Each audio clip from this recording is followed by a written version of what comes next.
Hello my dear students. तो कैसे हैं आप लोग। उम्मीद करता हूं कि आप लोग स्वस्थ होंगे, मस्त होंगे, अपनी पढ़ाई में व्यस्त होंगे। तो दोस्तों, मैं विनय विश्वकर्मा आपका स्वागत करता हूं आपके अपने चैनल विनय से स्टडी में। तो दोस्तों, आज के वीडियो में हम क्लास 12 बायोलॉजी का 2025 का मॉडल पेपर को सॉल्व करेंगे, जो हमारे बोर्ड एग्जाम में आने वाला है। तो आज का वीडियो आपके लिए मोस्ट इंपॉर्टेंट है, क्योंकि आज की वीडियो में हम पूरे मॉडल पेपर का उत्तर सहित सॉल्व करेंगे। तो वीडियो में लास्ट बने रहिएगा। अगर आप वीडियो बनाए तो वीडियो को लाइक कर दीजिए और चैनल पर नए सब्सक्राइब कर दीजिए, क्योंकि बोर्ड एग्जाम के हर इंपॉर्टेंट टॉपिक का वीडियो आपको चैनल पर डेली मिलता रहेगा। तो आइए वीडियो को स्टार्ट करते हैं। देखिए, हमारा पेपर इसी प्रकार से आएगा। यहाँ पे दे दिया रहेगा आपको अनुक्रमांक, जिसमें आपको अपना रोल नंबर लिखना होगा और यहाँ पे अपना नाम लिखना होगा।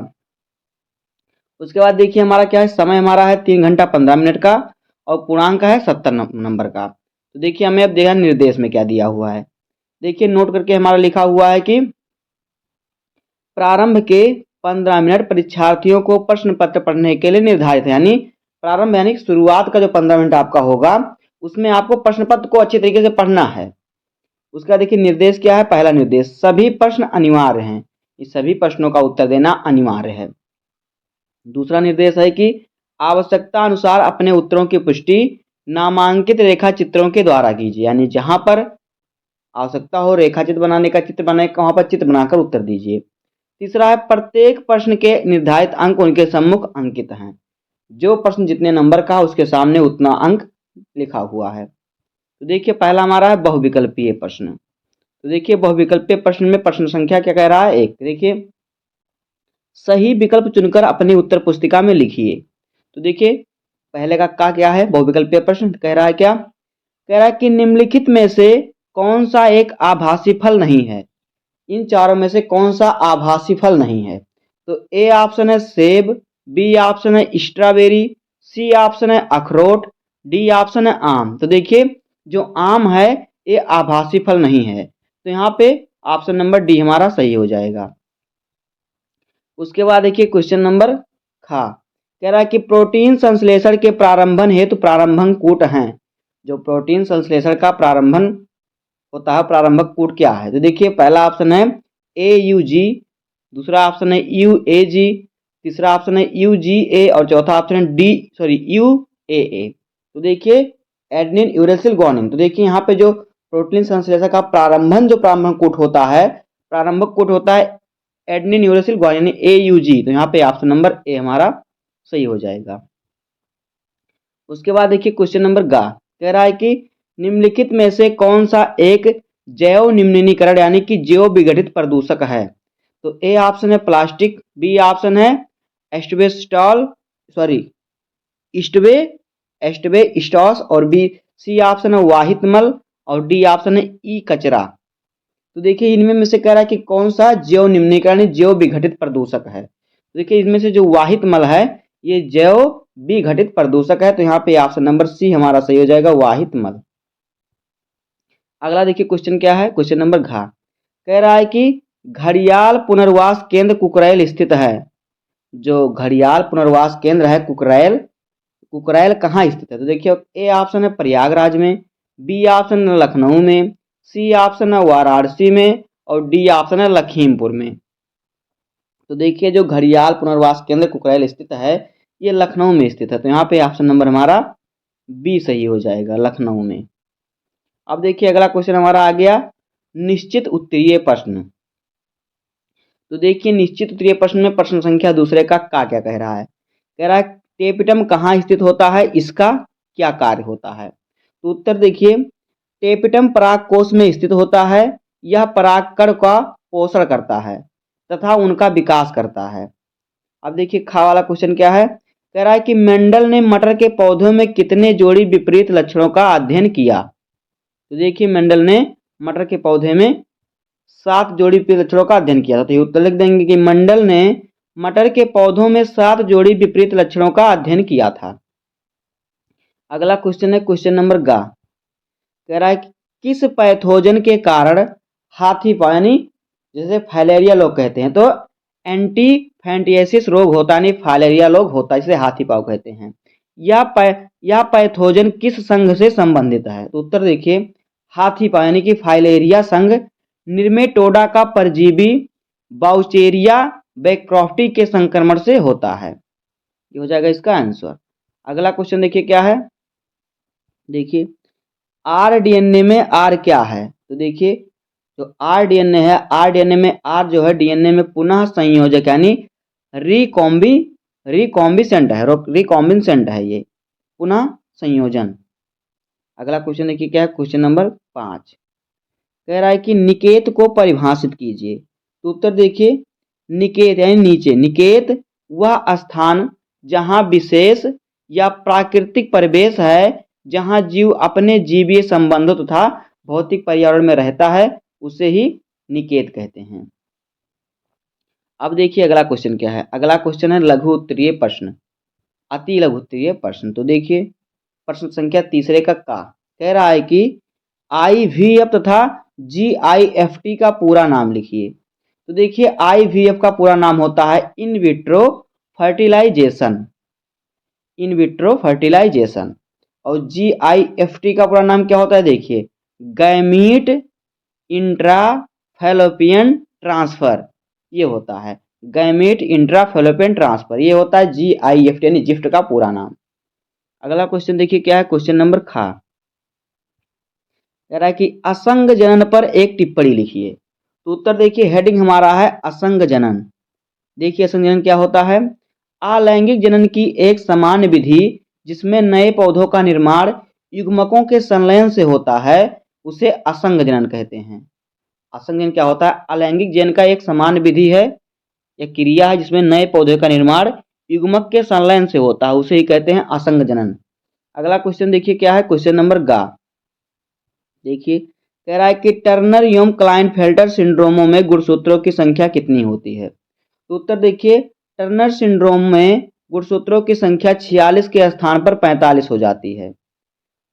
और देखिए क्लाइनफेल्टर सिंड्रोम में गुणसूत्रों की संख्या 46 के स्थान पर 47 हो जाती है। देखिए जिस व्यक्ति को टर्नर सिंड्रोम रोग होता है उसमें क्या होता है, उसमें गुणसूत्र देखिए एक बढ़ जाता है। कैसे कि देखिए यहाँ पे से देखिए स्वस्थ मनुष्य के शरीर में 23 जोड़ी गुणसूत्र होता है। कितना, 23 जोड़ी, यानी कि 23 जोड़ी का अर्थ होता है 46 गुणसूत्र।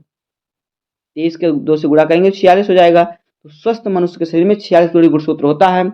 अगर कोई व्यक्ति टर्नर सिंड्रोम से ग्रसित है तो उसमें 46 के स्थान पर केवल 45 गुणसूत्र ही बनेगा, उसमें से एक यक्ष गुणसूत्र गायब हो जाएगा, जिससे इन रोगी का आकार तो होगा समान मनुष्य की तरह, लेकिन इनका जो होगा स्तन विकसित होगा, इनमें वायु गुणसूत्र की उपस्थिति के कारण इनमें महिलाओं वाला थोड़ा गुण होगा। अब देखिए दूसरा है क्लाइनफेल्टर सिंड्रोम से जो ग्रसित होगा उसमें क्या होगा, उसमें 46 के स्थान पर 47 गुणसूत्र बनेगा। कितना, 47, एक गुणसूत्र बढ़ जाएगा जिससे क्लाइनफेल्टर रोग होगा। अब देखिए अगला क्वेश्चन क्या है, अगला क्वेश्चन है कि अल्कोहल दुरुपयोग के क्या कुप्रभाव हैं। तो देखिए अल्कोहल के कुप्रभाव, तो देखिए पहला है अल्कोहल का सेवन करने से चेतना शून्य हो जाती है यानी सोचने की शक्ति 0 हो जाती है। दूसरा है व्यक्ति का शरीर पर नियंत्रण नहीं रहता, शरीर अपने बस में नहीं रहेगा, आप कहाँ गिर गए कहाँ पर पड़े हैं कोई मालूम नहीं रहेगा। तीसरा है अल्कोहल के सेवन से शरीर का यकृत खराब हो जाता है, यानी जो शरीर का यकृत होता है वो खराब होता है शराब पीने से या कोई भी नशा करने से। अगला क्वेश्चन देखिए क्या है, 5वां नंबर क्वेश्चन है कि जैव विविधता हॉटस्पॉट से क्या आशा है। तो उत्तर देखिए एक ऐसा जैव भौगोलिक क्षेत्र जहां पर्याप्त मात्रा में जैव विविधता पाई जाती है उसे ही कहते हैं जैव विविधता हॉटस्पॉट,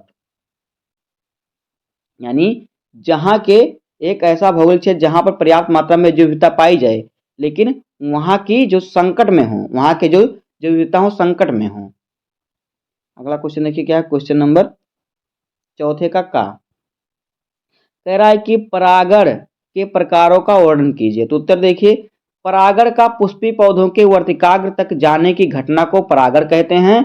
परागण की क्रिया 2 प्रकार से होती है, एक होता है स्वपरागण, एक होता है परपरागण। तो देखिए पहला हम देखते हैं स्वपरागण क्या होता है। तो देखिए जब परागकण एक ही पादप के एक ही पुष्प से दूसरे या एक ही पुष्प के वर्तिकाग्र पर पहुंचते हैं तो इस घटना को स्वपरागण कहते हैं। देखिए स्वपरागण क्या होता है, जब परागकण अपने ही पौधे के पुष्प पर या अपने ही पौधे के किसी दूसरे पुष्प पर, पुष्प के वर्तिकाग्र पर जाते हैं तो इसे कहते हैं स्वपरागण, यानी अपने ही पौधे पर परागण हो रहा है तो इसे स्वपरागण कहते हैं।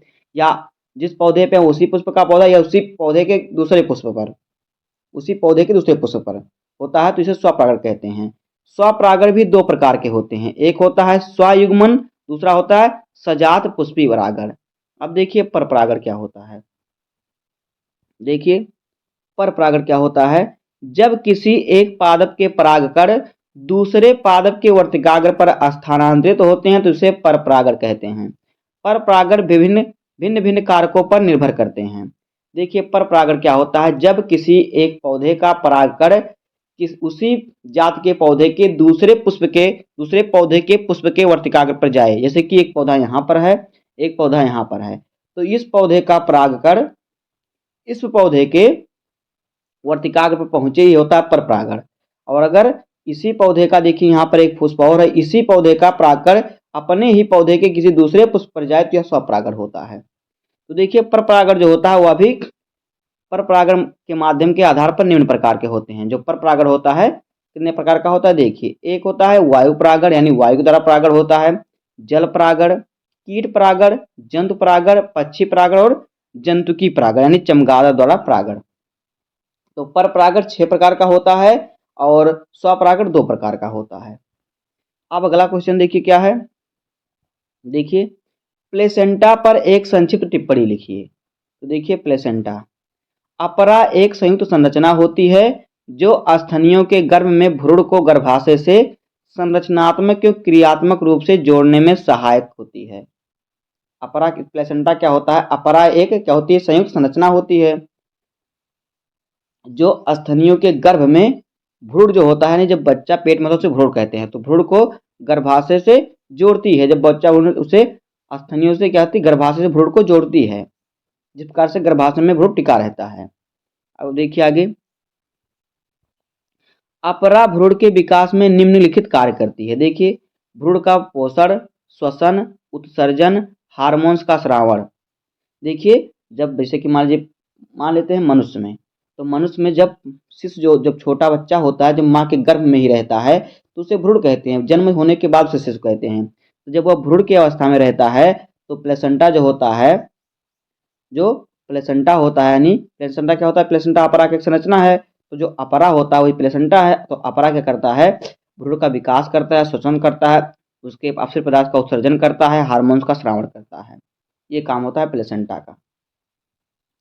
अगला क्वेश्चन देखिए क्या है, क्वेश्चन नंबर गा। देखिए अपूर्ण प्रभाविता तथा सह प्रभाविता में भेद स्पष्ट कीजिए, यानी अंतर स्पष्ट कीजिए। तो देखिए अपूर्ण प्रभाविता तथा सह प्रभाविता में विभेद। तो देखिए अपूर्ण प्रभाविता, संतति दो जनकों से मिलती जुलती नहीं होती तथा एक नई तीसरा उत्पन्न होता है जो दोनों जनकों से मिलता जुलता तथा इनके बीच का सा होता है, इसे अपूर्ण प्रभाविता कहते हैं। जैसे कि मान लीजिए हम एक लाल पुष्प का पौधा एक सफेद पुष्प का पौधा के बीच संकरण कराते हैं तो ना लाल बनता है ना सफेद बनता है, गुलाबी पौधे का पुष्प बनता है। तो ये होता है अपूर्ण प्रभावित, यानी ना प्रभाविता, ना प्रभावी हुआ ना अप्रभावी हुआ, अपूर्ण रह गया। ये होता है कि अपूर्ण, यानी कि ना प्रभावी का लक्षण हो ना अप्रभावी का लक्षण हो, दोनों के बीच का लक्षण प्रकट हो तो उसे कहते हैं अपूर्ण प्रभाविता।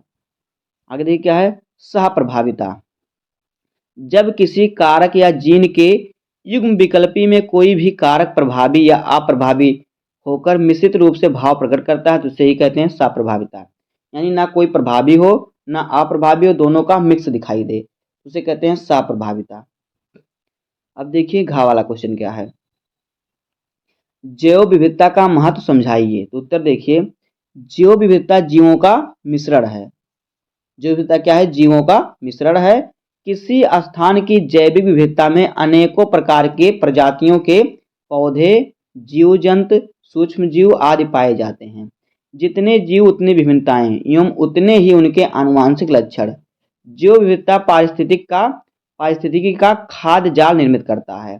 स्तनधारी पक्षी, मत्स्य, मेढक, जीवाणु, विषाणु आदि जैव विविधता में समाहित हैं। जैव विविधता क्या होता है जैव विविधता जीवों का मिश्रण है जिसमें मनुष्य भी आते हैं। मनुष्य, पेड़ पौधे, कीटे, पक्षी, कीड़े मकोड़े, जीवाणु, विषाणु सब आते हैं। ये होता है जैव विविधता। देखिए जैव विविधता के महत्व, देखिए भोजन का स्रोत, आय का स्रोत, पर्यावरण का संतुलन। जो भोजन का स्रोत होता है, जैव विविधता के महत्व हमें आय का स्रोत, पर्यावरण का संतुलन, विभिन्न प्रकार के तेल एवं औषधि की आपूर्ति, ऑक्सीजन की पूर्ति, घरेलू उपयोग के लिए वस्तुओं की प्राप्ति, उद्योगों हित कच्चा माल। तो ये हमें जैव विविधता के महत्व, जैसे कि पेड़ पौधे से हमें क्या, पेड़ पौधे से हमें ऑक्सीजन प्राप्त होता है, बहुत ही वनस्पतियों से औषधियाँ प्राप्त होती हैं। अब देखिए अगला क्वेश्चन क्या है। अगला क्वेश्चन है लघु उत्तरीय प्रश्न। क्या है लघु उत्तरीय प्रश्न? तो देखिए क्या है क्वेश्चन नंबर 5 का कह रहा है कि जैव विविधता संरक्षण की विभिन्न विधियों का वर्णन कीजिए। तो देखिए उत्तर, सॉरी यहाँ पे देखिए जैव विविधता संरक्षण की विभिन्न विधियों का वर्णन कीजिए। तो इसका उत्तर आपको स्वयं ढूंढना होगा, क्योंकि इसका उत्तर हमने यहाँ पे नहीं लिखा, नहीं तो वीडियो बहुत बड़ा हो जाता। तो इसका उत्तर मैं आपको नेक्स्ट वीडियो में बता दूंगा, अगर आप कमेंट कीजिएगा कि आपको इसका उत्तर चाहिए, क्योंकि अगर यहाँ पे मैं सॉल्व करता तो इसका लघु उत्तरीय इसका क्वेश्चन ज़्यादा बड़ा होगा, कम से कम 30 शब्दों में इसका उत्तर आपको देना होगा। तो इसको अगर आपको इसका उत्तर मालूम नहीं है तो आप कमेंट बताइएगा, इसका उत्तर मैं दे दूंगा अगले वीडियो में सभी का सॉल्व करके। अब देखिए खा वाला क्वेश्चन क्या है। खा वाला है जैव प्रौद्योगिकी का वैक्सीन उत्पादन, जीन चिकित्सा तथा मानव इंसुलिन परिवर्धन निर्माण में योगदान की चर्चा कीजिए। इन सभी को आपको तैयार करना है, चाहे जैसे चाहे फोन से तैयार कीजिए या फिर कॉपी से या फिर बुक से या फिर क्वेश्चन बैंक से, कहीं से भी तैयार कीजिए, आपको तैयार करना है। अगला है मलेरिया परजीवी की 4 प्रजातियों के नाम लिखिए, इनके द्वारा उत्पन्न होने वाले रोगों के मलेरिया के प्रकार का उल्लेख कीजिए। अगला क्वेश्चन, मानव में ए, बी और रुधिर वर्ग की वंशागत का वर्णन कीजिए। और 6वां है निम्न पर टिप्पणी लिखिए, भ्रूणकोश और फिर विपुंसन। तो इन सभी को आपको तैयार करना है, सभी हमारे बोर्ड एग्जाम के लिए बहुत ही महत्वपूर्ण हैं। अगला क्वेश्चन देखिए क्या है, मानव में भ्रूणीय प्रवर्धन से क्या अभिप्राय है? गा वाला है सिकल सेल एनीमिया यानी कि दात्र कोशिका अरक्ता पर एक संक्षिप्त टिप्पणी लिखिए। अगला है बायोगैस के उत्पादन में सूक्ष्म जीवों की भूमिका का वर्णन कीजिए। अब देखिए हमारा आ गया विस्तृत उत्तरीय प्रश्न। तो देखिए विस्तृत उत्तरीय प्रश्न क्या है, मनुष्य में मादा जनन तंत्र का वर्णन कीजिए।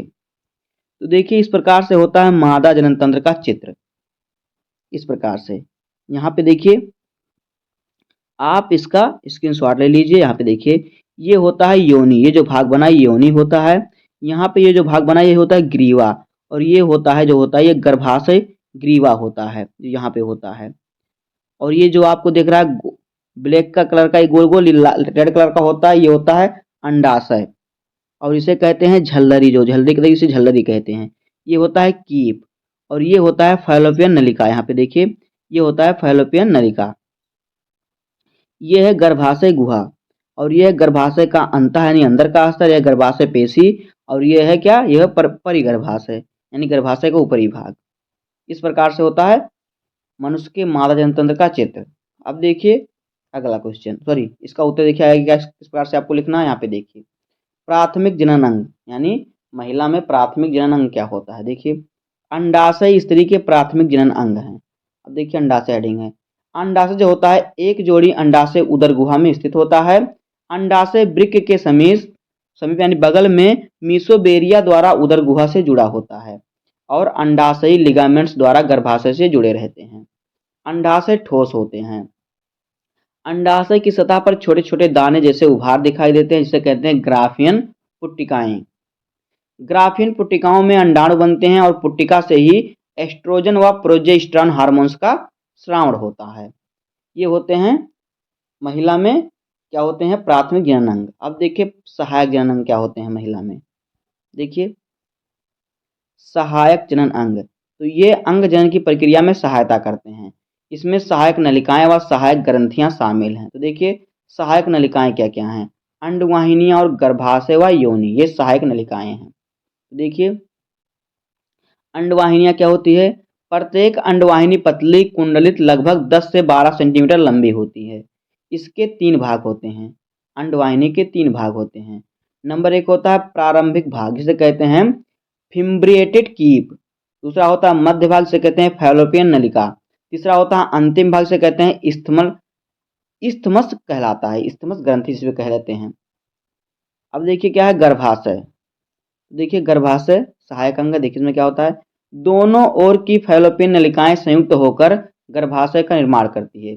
एक प्रकार से फैलोपियन नलिका इस प्रकार से जाती है, एक तरफ इस प्रकार से जाती है, तो दोनों इस प्रकार से यहाँ पर संयुक्त होकर क्या बनाती हैं, गर्भाशय बनाती हैं। इस प्रकार से गर्भाशय होता है। गर्भाशय चौड़े थैलेनुमा होता है। इसकी भित्ति मोटी व पेशी युक्त होती है, यानी पेशी इसमें होता मांसपेशियां भरी होती हैं। इसकी जो भित्ति होती है, दीवार होती है। अब देखिए तीसरा योनि। तो देखिए यह लगभग 8 सेंटीमीटर लंबी नलिका रूपी पेशीय संरचना होती है। योनि मादा जनन छिद्र द्वारा शरीर के बाहर खुलती है। योनि को जन्मनाल भी कहते हैं। देखिए योनि क्या होती है, एक छिद्र द्वारा बाहर खुलती है, जिससे क्या होता है, महिलाएं की मूत्र का त्यागन होता है, उससे मूत्र त्याग होता है, और ये जन्मनाल भी, इसी से बच्चे का जन्म भी होता है। अब देखिए क्या है सहायक ग्रंथियां। तो देखिए क्या है, इनमें इन ग्रंथियों का श्रावण जनन प्रक्रियाओं में सहायक होता है, सहायता करता है। नंबर 1 है स्तन ग्रंथियां। तो स्तन ग्रंथियों में शिशु के पोष हेतु दूध का निर्माण होता है। जो स्तन ग्रंथि होती है महिला में, उसमें शिशु के पोषण के लिए दूध का निर्माण होता है। दूसरा है बार्थोलिन ग्रंथि। तो एक जोड़ी ग्रंथियां योनि के पार्श्व यानी बगल में स्थित होती हैं। अथवा देखिए पुष्पी पादपों में निषेचन पक्ष घटनाओं की व्याख्या कीजिए। अब अगला क्वेश्चन हमारा आ गया, यहाँ पे देखिए कह रहा है कि पुष्पी अगर आप यहाँ पे देखिए कह रहा है कि अगर महिला के जनन तंत्र का अगर सचित्र वर्णन नहीं आपको आता, तो अथवा के दिया है कि पुष्प में निषेचन पार्श्व घटनाओं का व्याख्या कीजिए। तो आपको दोनों में से एक ही करना रहेगा, आप ऊपर वाला कर दीजिएगा फिर इसको कर दीजिएगा। उसके बाद देखिए क्या इसे विस्तृत उत्तरीय प्रश्न है, इसी प्रकार से आपको चित्र बनाकर इसका उत्तर देना है। अगला है 8वां नंबर क्वेश्चन कि वंशागत के गुणसूत्र सिद्धांत का वर्णन कीजिए। और फिर औद्योगिक उत्पादों के संश्लेषण में सूक्ष्म जीवों की भूमिका का वर्णन कीजिए। तो अथवा करके दिया, तो आपको दोनों में से एक ही करना है आपको यहाँ से। उसके बाद देखिए अगला क्वेश्चन क्या है, क्वेश्चन नंबर 9। देखिए क्या है, कह रहा है कि आरडीएनए तकनीकी पर एक निबंध लिखिए। या फिर अगर आपको ये नहीं आता तो आपको लिखना है समष्टि को परिभाषित कीजिए, इसकी विभिन्न पारस्परिक क्रियाओं का वर्णन कीजिए। तो इन दोनों में से भी आपको एक ही करना है। दोस्तों इस प्रकार से होगा आपके बायोलॉजी का पेपर। तो बस आज की वीडियो में इतना ही। उम्मीद करता हूँ कि आपको वीडियो पसंद आया होगा। अगर आपको वीडियो पसंद आया हो तो वीडियो को लाइक कर दीजिएगा, और चैनल पर नहीं है तो सब्सक्राइब कर दीजिए, क्योंकि बोर्ड एग्जाम के हर इंपॉर्टेंट टॉपिक का वीडियो आपको चैनल पर मिलता रहेगा। तो मिलते हैं किसी नेक्स्ट वीडियो में, तब तक के लिए धन्यवाद, जय हिंद।